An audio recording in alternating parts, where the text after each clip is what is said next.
uang, pakaian, makanan macam-macam. Jadi kalau antum beli buah tuh, antum beli 5. Di rumah ada 3 orang. Berarti antum mesti sadar Allah titipkan yang 2 lagi untuk peluang infak antum.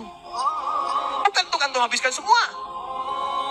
Kok bisa orangnya cuma 3, beli mangga 5? Siapa yang menggerakkan antum untuk beli 5 mangga? Orang cuma 3. Berarti yang 2 lagi itu Allah gerakkan untuk mendapatkan pahala. Ada peluang di situ. Lu kepada siapa ya Rasulullah saya berikan? Kepada siapa ya Allah saya infakkan?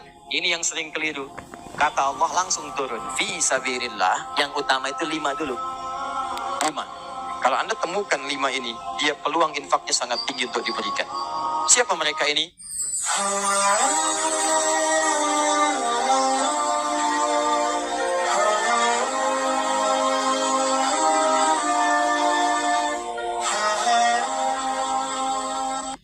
Amalan itu banyak.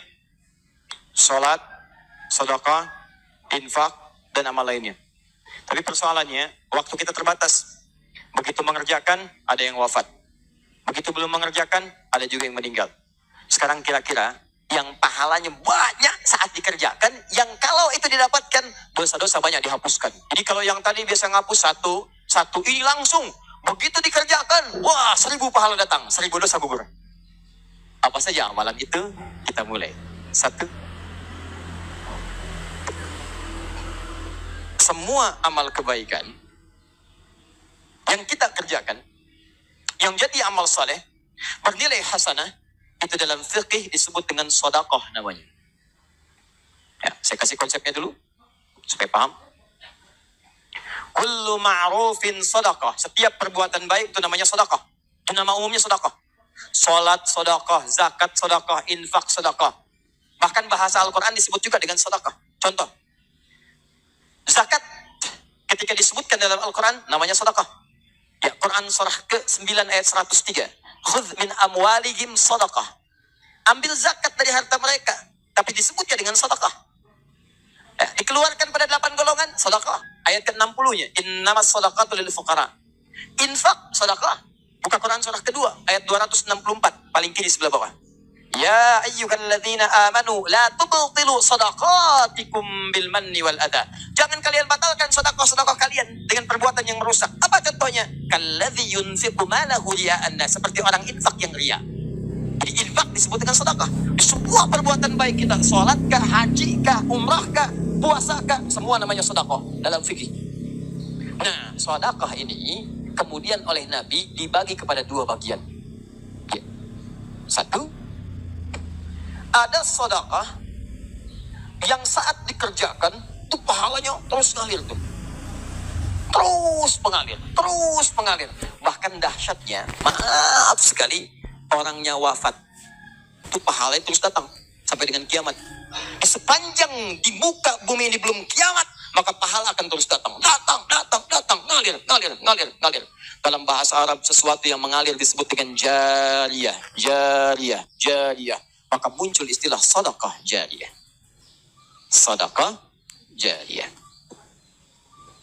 Ya, maaf, asalnya bukan amal jariyah, sedekah jariyah. Ya, sedekah jariyah, bukan istilahnya amal jariyah. Sekarang kalau mau nyebut amal jariyah pun dibenarkan. Cuma kalau di Arab, amal jariyah itu begini nih. Ya, kalau di Arab sekarang, antum jalan, tiba-tiba sedang ada perbaikan, ada lubang. Maka sedang diperbaiki ini ada tulisan kasih papan, afwan amal jariyah. Maaf, ada pekerjaan jalan mengganggu Anda lewat. Di Arab itu amal jariyah itu pekerjaan sedang berlangsung mengganggu orang lewat. Sekarang begitu. Ya. Makanya kalau ada orang naik ke bis bawa kotak gitu kan, mau minta maaf Pak, amal jariyah, betul, ganggu orang lewat. Ya. Benar secara bahasa, tapi secara makna ini yang paling tepat. Yang kedua, ada yang sifatnya sedekah sabitah, yang pahalanya berhenti di situ, tetap selesai seketika. Sabitah. Begitu Anda kerjakan dapat pahala sampai situ aja.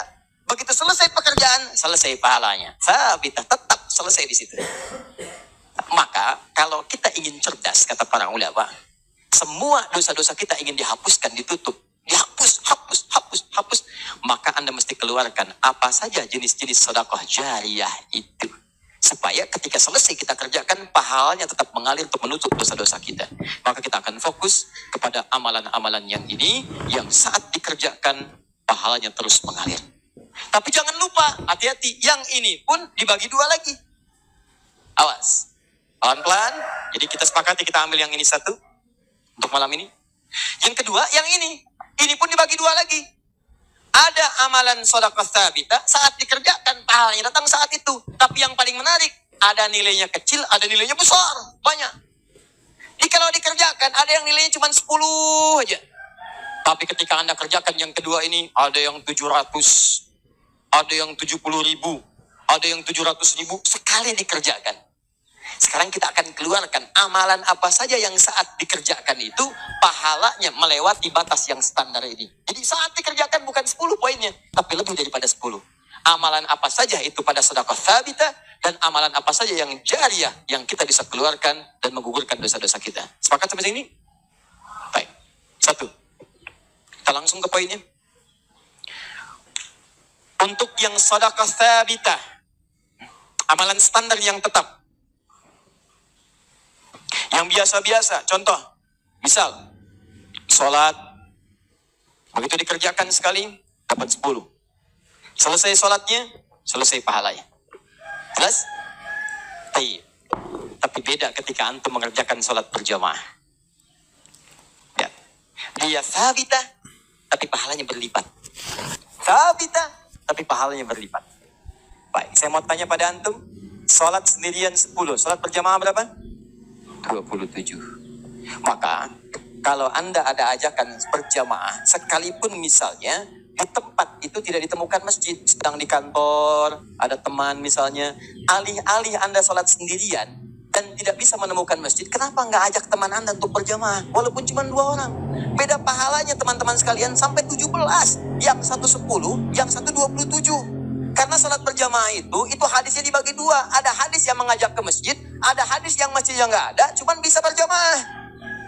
Sholatul jamaati afdalu min sholatil fardi bisab'in wa 20 darajah. Sholat berjamaah lebih utama daripada sendirian. 27 jamaah di sana sifatnya umum. Kalau ada di masjid, usahakan ke masjid. Kalau nggak bisa ke masjid karena alasan syar'i. Siapa tadi? Apa? Puji nama. Apa? Maka yang penting jamaah. Saya suka bingung nih, ini kan di rumah kamar banyak, tempat luas. Kenapa kok bisa di rumah ada 5 orang? Ini ada istri, ada suami, anaknya 2, asisten rumah tangga 1. Kok bisa ini sholat di kamar yang ini, di sholat di kamar yang ini, di sholat di ruangan yang ini? Kenapa di rumah itu nggak kumpul satu tempat berjamaah? Pahalanya 27. Satu kedua, 500 tahun. Dua ketiga, 500 tahun. Jadi kalau antum sedang lupa-lupa tuh, ingat-ingat dosa. Daripada milih sendirian cuma 10, berapa dosanya pada saat itu? Boleh jadi pahala sholat antum 10, tapi dosanya pada hari itu 20. Tuh. Bagaimana cara nutupnya? Maka biasakan naikkan. Jamaah. 1, sholat berjamaah. Karena itu panggilan-panggilan sholat dalam Al-Quran seringkali menggunakan bentuk jamaah. Silakan cek. Panggilan sholat pertama Al-Baqarah ayat ketiga. Alladzina yu'minuna bil ghaib wa yuqimun, tunaikan dengan orang banyak, bentuk jama'. Mereka tunaikan dengan orang banyak, kerjakan dengan banyak orang. Makanya kalau bisa berjamaah, kenapa mesti sendirian? Jelas sampai sini? Kalau antum ke masjid, itu lebih banyak lagi. Tadi sudah saya jelaskan, datangnya dapat 25, masuk masjidnya, i'tikafnya, macam-macamnya. Makanya kalau sudah ada panggilan jamaah untuk ke masjid dan antum bisa mengerjakannya, demi Allah saya katakan, jangan tinggalkan. 1. 2. Saya sebutkan yang banyak saja supaya agak cepat. 2. Membaca dan menghafalkan Al-Quran. Membaca dan menghafalkan Al-Quran. Amalan kelihatannya sederhana, pahalanya begitu berlimpah. InsyaAllah. Tahan sebentar. Tadi kalau sholat sendirian, berapa pahalanya? 10 sholat. Baca Quran, bukan sekali baca, 1 hurufnya 10. 1 huruf. Dalilnya At-Tirmidzi nomor hadis 2910. Perhatikan kalimatnya. Man qara'a harfan min kitabillahi falahu 10 hasanat.